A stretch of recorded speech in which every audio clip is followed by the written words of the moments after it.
नमस्कार जय जगन्नाथ मु बाबुल आपण मानकु स्वागत करुछि मो चैनल बबुल कुकिंग शो को। आज मु आपण मानक पई बहुत टेस्टी और यूनिक स्टाइल रे एक फ्रेश मटर रे एक रेसिपी नै आछि जहा बहुत टेस्टी एवं हेल्दी मध्य। आपण मान देखि पारुथिबे प्रथमे मु 1 केजी ग्रीन मटर आनी ताकू छड़ेई भलो भाबरे धोई नैछि। नेक्स्ट एक ग्राइंडर जार रे ग्रीन मटर, 3टी कंचा लंका, 1 इंच अदा और 8 ରୁ 10 कोल रसुण देई से अल्प पानी देई ताको भलो भाबरे ग्राइंडिंग करनवा। तापरी आमे ग्राइंडिंग कर रखिथिबा ग्रीन मटर को एक काच बाउल को बाहर करी से हाफ चामच हळदी गुंड, 1 चामच लूण एवं बाइंडिंग पाई 1.5 चामच बेसन देई ताको भलो भाबरे मिक्स करी आधा घंटा पर्यंत मारिनेट होबा पाई छाड़ी देबा।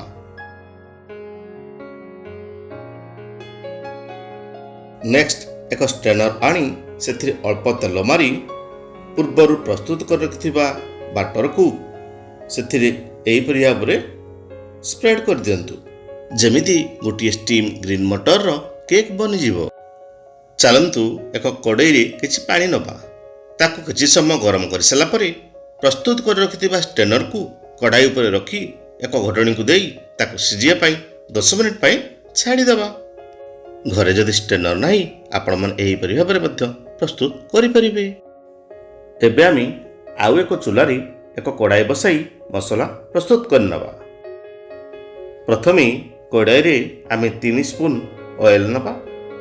तेल गरम होला परे सेथिरे आमे गोटा मसला पकई ताकू फुटिया पाई छाड़ी दबा।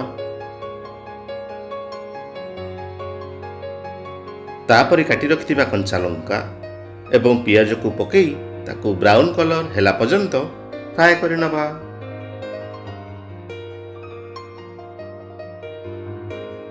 एठी मु कलर पाई 1 चामच काश्मीरी लंका गुंड को ऐड करिछि। याकू चाइले मध्य आपण माने स्किप करि परिबे। तापरी 3 चामच अदा रसुण पेस्ट देई ताको लो फ्लेम रे ऑयल रिलीज होला पर्यंत कषि नबा। एठी टिके ध्यान देबे आपण माने मसला न जळे पई अल्प टिके पानी ऐड कर नेबे।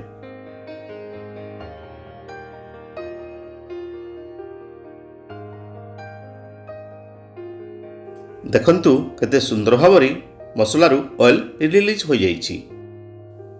तापर पुणी आवश्यक अनुसार हळदी गुंड, जीरा गुंड, धनिया गुंड, गरम मसला एवं स्वाद अनुसार लूण देई ताकू पुणी भलो भाबरे चलै नबा।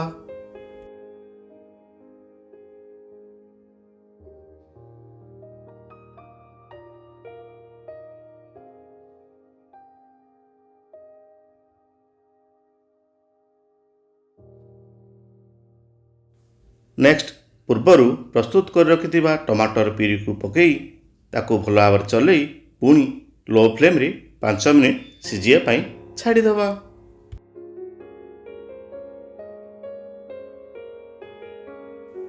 तापरी भलो फ्लेवर पाई आमे क्रश करी किछि कस्तूरी मेथी को ऐड करी ताकू पुणी भलो भाबरे चलै नबा। तापरी पूर्वर गरम कर रखिथिबा पानी को ऐड करि नबा। किंतु एठी मन रखिबे जेतिकी ग्रेवी आपण माने रखिया को चाहुचंती से हिसाब रे गरम पानी ऐड करिवे।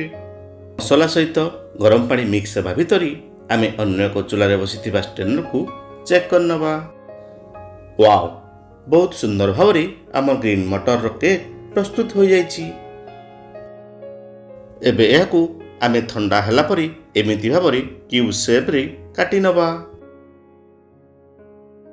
एहाकू आपण माने डायरेक्ट मसला ग्रेवी रे ऐड करि परिबे, किंतु मु एठी आउ टिके स्वाद को द्विगुणित करिया पई एक तावा नै सेथि अल्प तेल देई ताकू एमिति भाबरे हल्का फ्राई करि नेबा।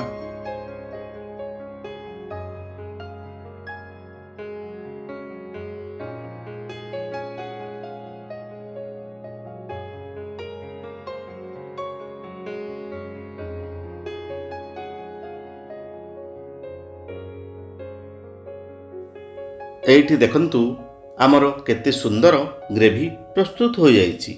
ତାପରେ ଆମେ ଫ୍ରାଏ କରି ରଖିଥିବା ମଟର ଛୁଇଁର କ୍ୟୁବ୍ସକୁ ଆଡ୍ କରି ତାକୁ 5 ରୁ 10 ମିନିଟ୍ ଲୋ ଫ୍ଲେମ୍ରେ ସିଝିବା ପାଇଁ ଛାଡ଼ିଦେବା।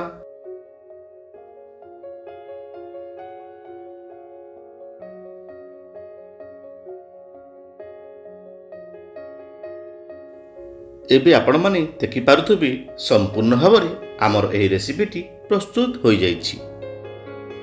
ସେଥିରେ ଏବେ କଟା ହୋଇଥିବା ଧନିଆ ପତ୍ରକୁ ପକାଇ ତାକୁ ଭଲ ଭାବରେ ଚଲେଇ ଏକ ପ୍ଲେଟକୁ ସର୍ଭ କରିନେବା।